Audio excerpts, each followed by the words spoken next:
하나님 말씀 누가복음 15장 13절에서 16절까지 말씀.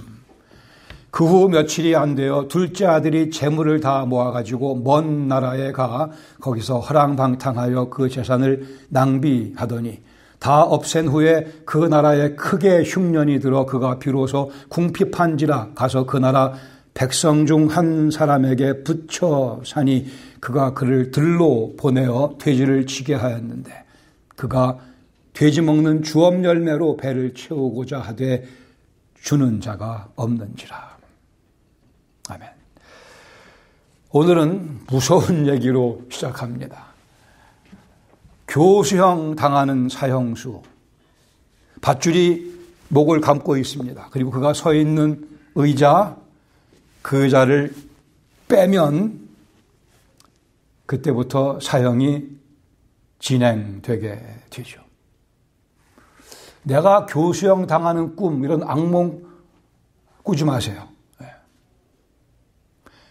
자기 존재의 근간이신 아버지 품을 떠나가 사는 인생, 교수형 당하기 위해 의자 위에 올려져 있는 인생과 다를 바가 없습니다. 목은 밧줄에 묶여져 있고 언제든 그 의자를 빼면 그냥 망해버릴 인생, 존재의 근간이신 아버지를 떠나 사는 인생의 모습입니다. 그러나 그 의자는 언젠가는 치워지게 돼 있고 빼어지게 돼 있고 교수형이 진행되게 됩니다.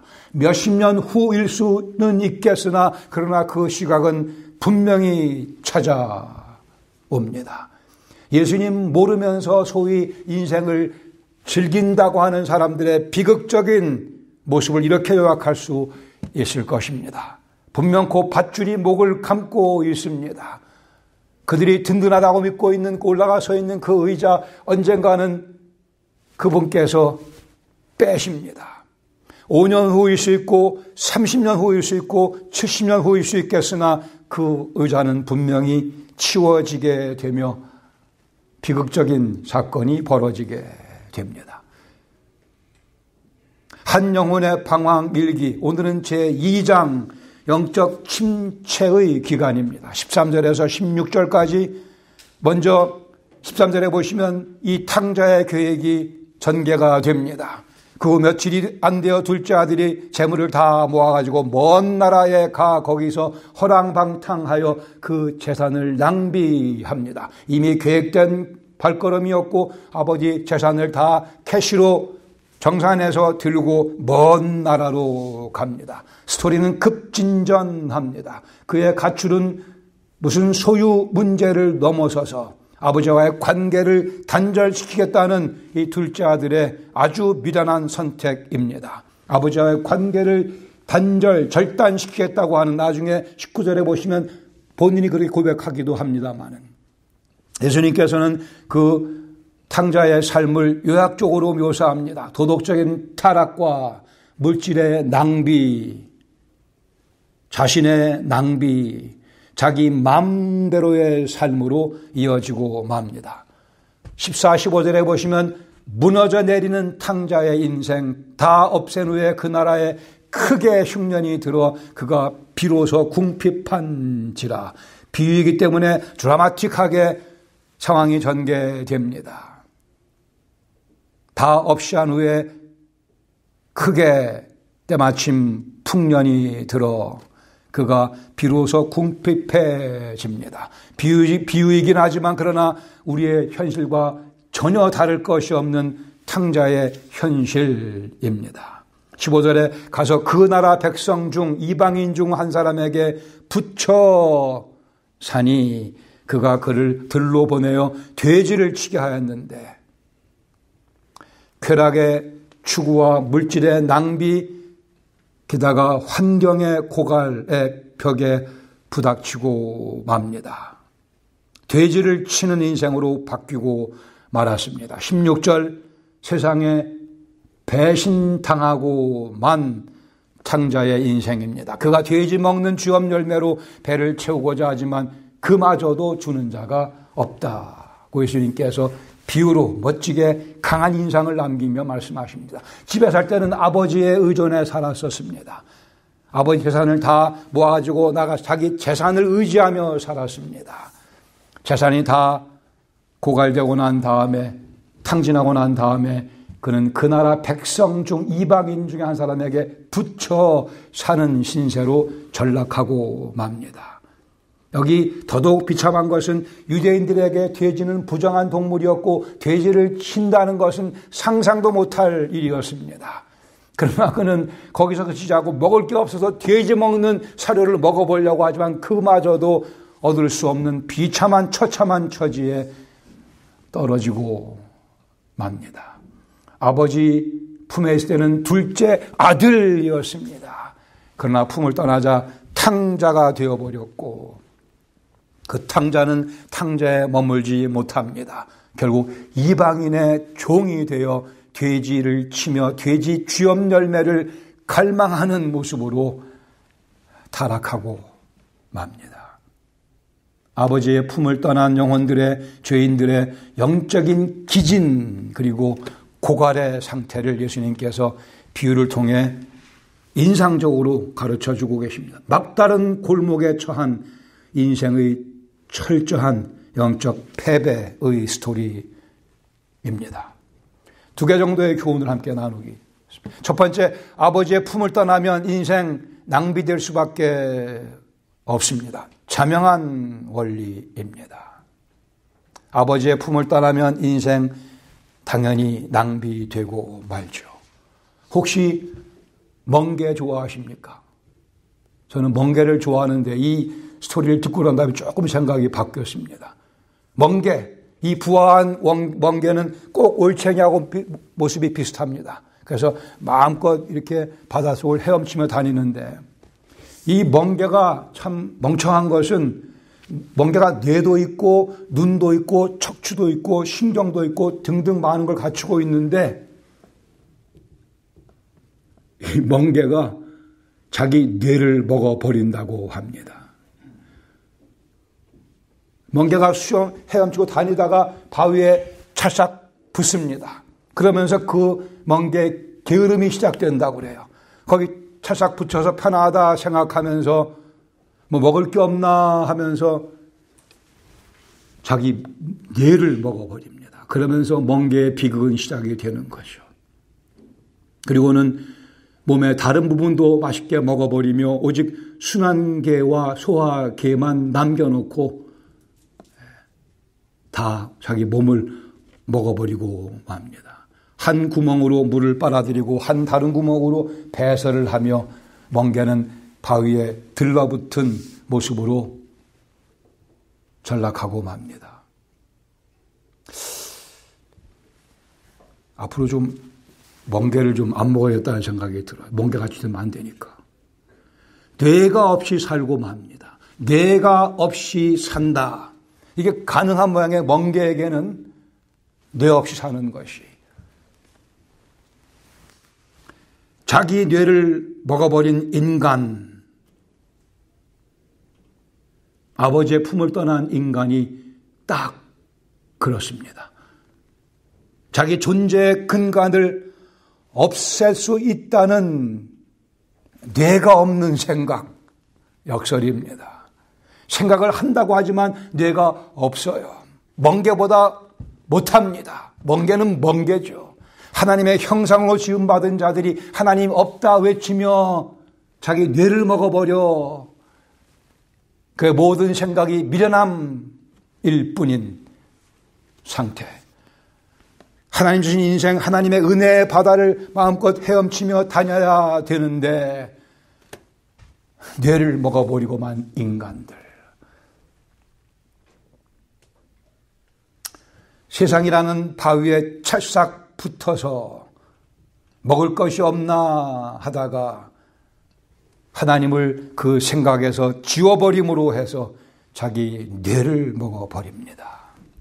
비극 가운데 비극일 것입니다. 오늘 많은 교육을 받은 사람들이, 정말 똑똑하다고 하는 사람들이 세상에 높은 지위를 가지고 있고, 아니 높은 지위가 아니더라도 하나님의 형상대로 지음받은 많은 사람들이 자기 뇌를 먹어버리는 비극 속에 빠져 살고 있습니다.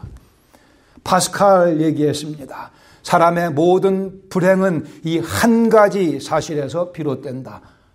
이 한 가지 사실은 사람들은 자신들이 있어야 할 자리에 조용히 머무르지 못한다고 하는 사실입니다. 있어야 할 자리에 조용히 머물러야 되는데 그 자리를 떠남으로 해서 멍게는 바닷속을 헤엄치며 다녀야 되는데 바다에 붙음으로 해서 사람들은 하나님께서 만들어 놓으신 그 아름다운 아버지 품 안에 머물러야 되는데 그 품을 떠나 탕자와 같이 먼 나라로 나감으로 해서 조용히 그 자리에 있어야 될 자리에 머무르지 못함으로 해서 사람의 모든 불행이 시작됩니다. 이는 널리 알려진 사실이고 진리입니다. 우리가 있어야 될 자리는 아버지의 품입니다. 아버지의 품을 떠나면 인생 낭비될 수밖에 없습니다. 멍게 인생이 되어버리고 맙니다. 멍게 눈도 거시기 한데 멍게 같은 삶이 되면 어찌하겠습니까? 멍게 인생이라니요.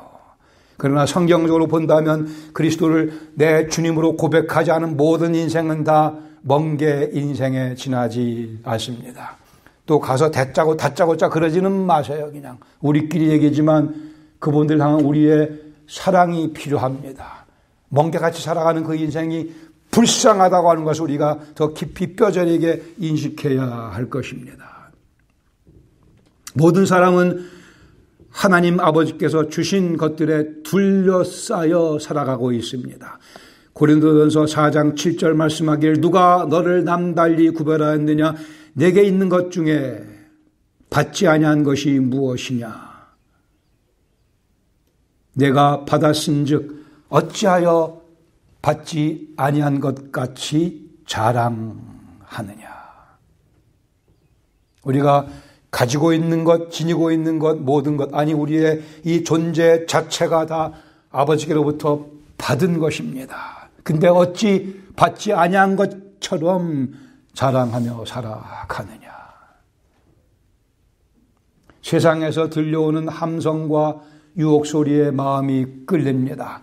뭔가 재밌는 일이 벌어지는 것 같은 그 함성 소리에 이끌려 우리 발걸음이 옮겨지기도 합니다.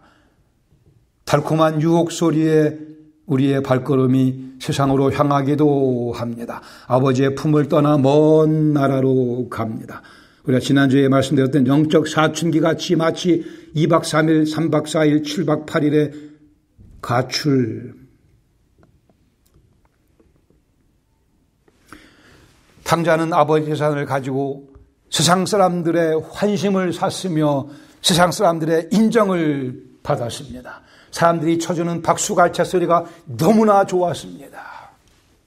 인생 살만하다 외쳤겠죠. 내가 아버지 품을 떠나 나온 게 잘했다고 생각했겠죠. 아버지를 잊고 살아도 전혀 아쉬움이 없었습니다. 사람들이 쳐주는 박수 소리 때문에. 내가 지닌 재산이 있고 내가 지니고 있는 건강이 있고 내 능력과 잘남을 인정해주는 소위 친구들도 있고 그래 인생 재밌다고 하는 것 예수님 모르는 사람들의 정확한 그림입니다.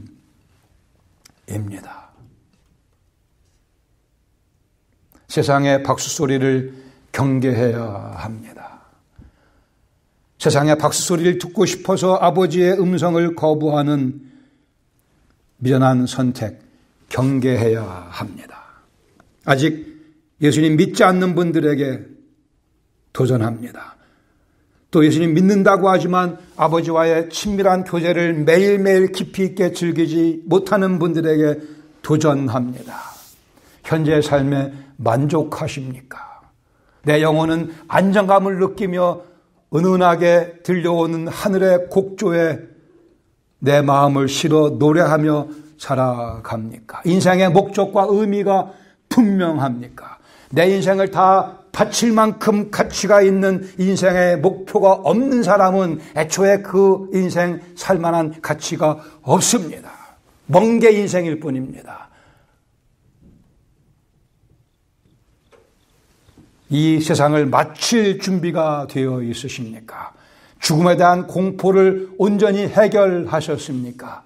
이 인생 마치고 난 후에 전개될 그 프로그램의 내용을 알고 계십니까? 내 생명을 다 바칠 만큼 가치 있는 인생의 목표가 없는 사람은 애초에 그 인생 처음부터 살만한 가치가 없는 인생입니다. 다시요, 그저 멍게 인생에 지나지 않습니다.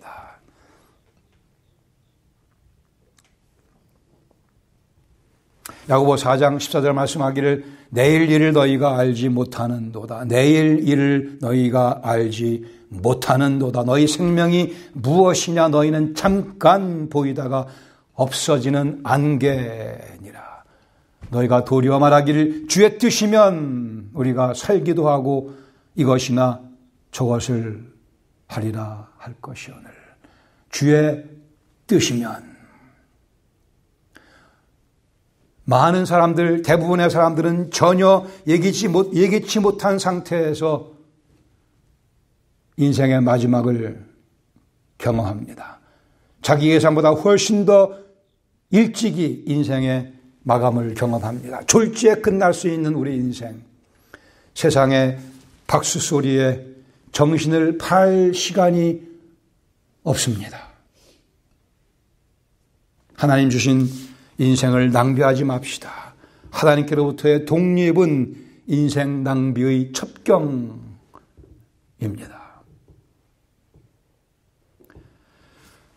두 번째 교훈, 아버지의 품을 떠나면 자신과 세상으로부터 배신을 당하게 됩니다. 아버지로부터의 독립은 자신과 세상의 배신으로 이어집니다. 자신에게 배신당하지 맙시다. 세상에게 배신당하지 맙시다. 여기 아버지의 품을 떠난 탕자 결국은 이방인의 종이 되고 말았습니다. 자기가 꿈꿨던 과는 전혀 반대의 결과, 자신이 허랑방탕을 즐겼다고 우기겠으나 허랑방탕을 즐긴 게 아니고 정욕의 종이 되어 산 것입니다. 영혼의 자유를 누린 게 아니고 영혼의 속박 가운데 놓였던 것입니다. 내가 내 인생의 주인인 줄 알고 살았으나 결국은 남의 종이 되어버리고 말았습니다. 유대인이 이방인의 종이 되어 돼지 주업 열매조차 먹기 어려운 상황으로 타락하고 말았습니다. 이사야 64장 6절 말씀에 무릇 우리는 다 부정한 자 같아서 우리의 의는 다 더러운 옷 같으며 우리는 다 잎사귀같이 시들므로 우리의 죄악이 바람같이 우리를 몰아가나이다. 우리의 죄악이 바람같이 우리를 몰아가나이다. 탕자의 삶인 이유는 그 죄악 때문이며 그 죄악이 그의 삶을 바람같이 몰아가기 때문입니다. 하나님 아버지를 등진 인생, 죄악이 바람같이 몰아가고 맙니다. 그 앞에 무력하게 나도 무력해지며 온 세상도 무력해질 수밖에 없습니다. 나를 만드신 하나님 아버지의 집을 도망쳐 나오는 것은, 그리고 나를 지으신 하나님의 계획을 무시하며 살아가는 삶은 마치 멍게가 자기 뇌를 먹어버리는 것과 같은 결과를 가져옵니다. 뇌가 없어지면 미련함 자체입니다. 솔로몬은 지혜가 많은 사람이었으나 그도 안타깝게도 자기 뇌를 먹어버렸던 경험이 있습니다. 전도서 2장에서 그는 가질 것을 다 가졌다고 줄줄이 열거합니다. 사업을 크게 하고 집과 포도원 지었고 삼림업도 크게 했고 관계 수료도 만들었고 많은 노비를 지녔고 거느렸고 소와 양떼 은과 금과 보배 자기 아버지 다윗보다 훨씬 더 많이 누렸다고 늘어놓습니다. 그에게는 노래하는 남녀들 기쁨조가 있었고 수많은 첩들이 있었습니다. 자기 눈이 원하는 것을 금하지 않았고 자기 마음이 즐거워하는 것을 막지 않았고 내가 하고 싶은 거 다 해봤다 그랬습니다. 그러나 전도서 2장 11절에 이렇게 실토합니다.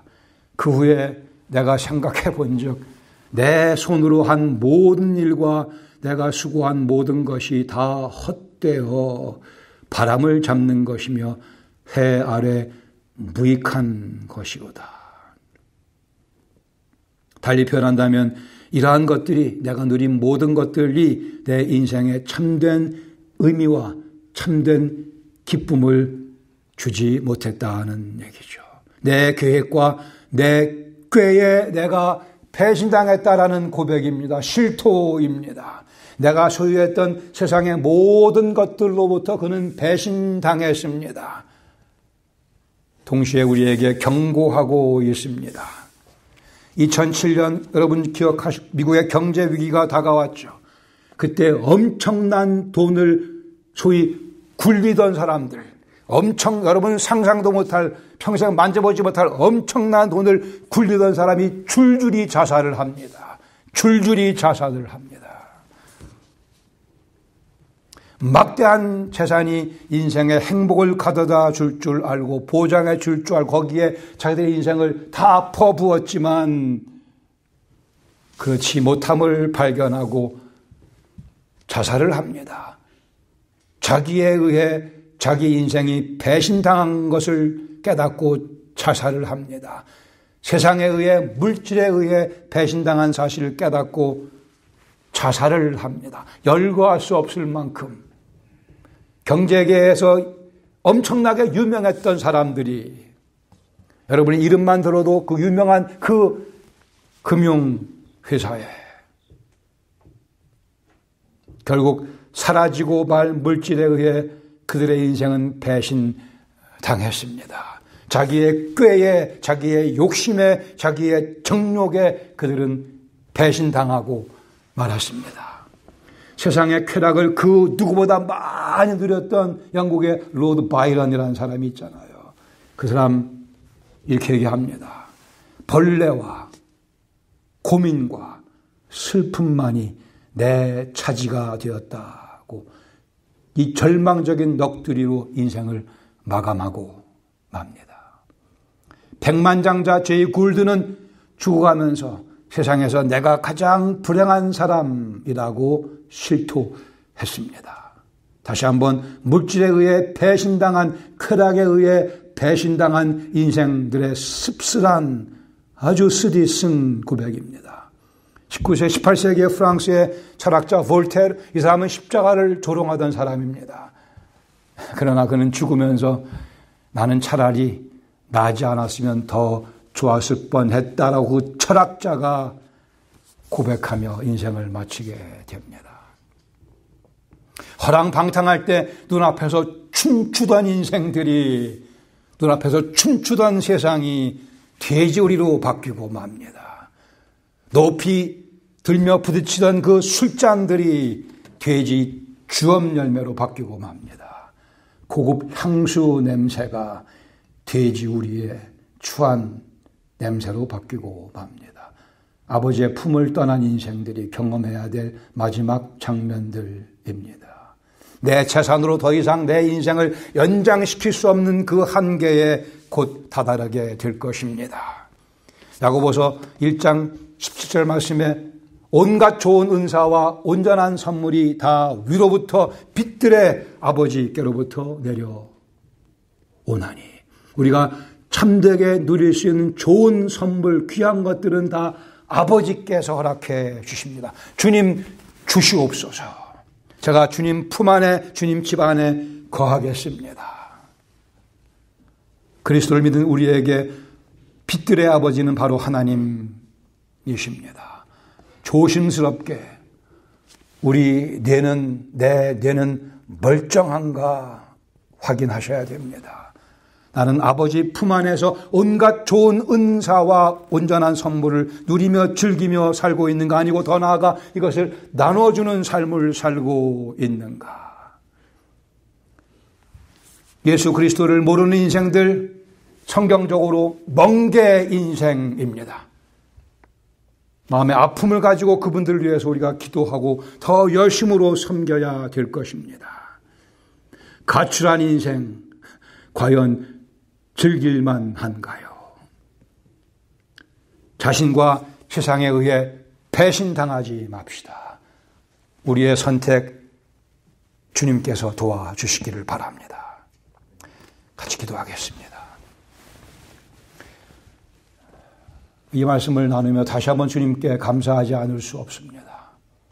우리는 예수님을 모르는, 예수님을 부인하는 사람과 전혀 다를 것이 없는 죄인입니다. 우리도 이미 뇌를 먹었었던 사람들이죠.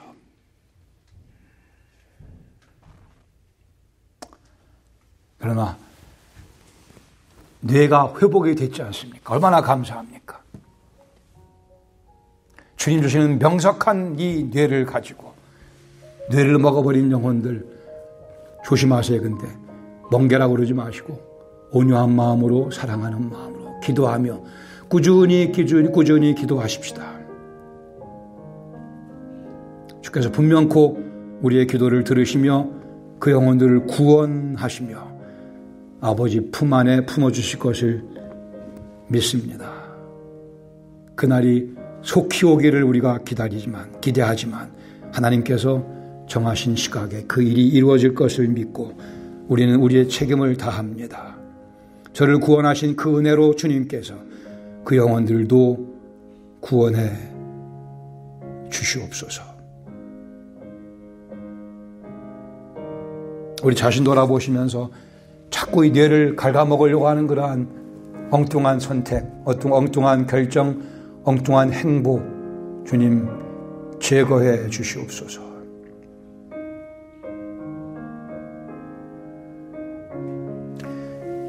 아버지 하나님, 예수 그리스도의 아름다움으로 저의 눈을 환하게 밝히며 채워주셔서 우리 예수님의 그 아름다움 때문에 예수님만 향하여 달려나가는 심령들 되게 하여 주시고 결코 아버지께 등을 돌리지 아니하도록 성령께서 저희 몸의 중심 붙잡아 주시옵소서. 하나님의 형상대로 지음받은 저희가 그 뇌를 먹어버리는 무지하고 무식하고 처참한 일에 다시 빠져들지 아니하도록 살펴주시며 우리 주위에 있는 주님 모르는 영혼들 주님의 심장으로 품고 기도하며 섬기는 노력, 성령의 도우심으로 더 강하게 깊게 크게 진행될 수 있도록 역사하여 주시옵소서. 이제는 추한 저희 인생을 아름다운 인생으로 바꿔주시기 위해 저희들의 모든 추함을 대신 짊어지시고 십자가에서 죽으셨으나 아름다움의 부활의 능력으로 다시 부활하시고 저희에게 그 아름다움을, 그 부활의 생명을 허락해 주신 우리 주 예수 그리스도의 그 크신 은혜와 지금도 집 나간 아들들을 기다리고 계시는, 그래 저희를 또 그 아들들을 집으로 돌아오게 하는 일에 도구로 사용하기 원하시는 우리 아버지 하나님의 그 크신 사랑하심과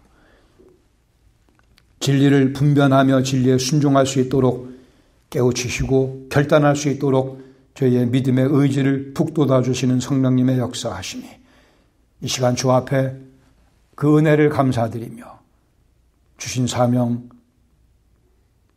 더 열심으로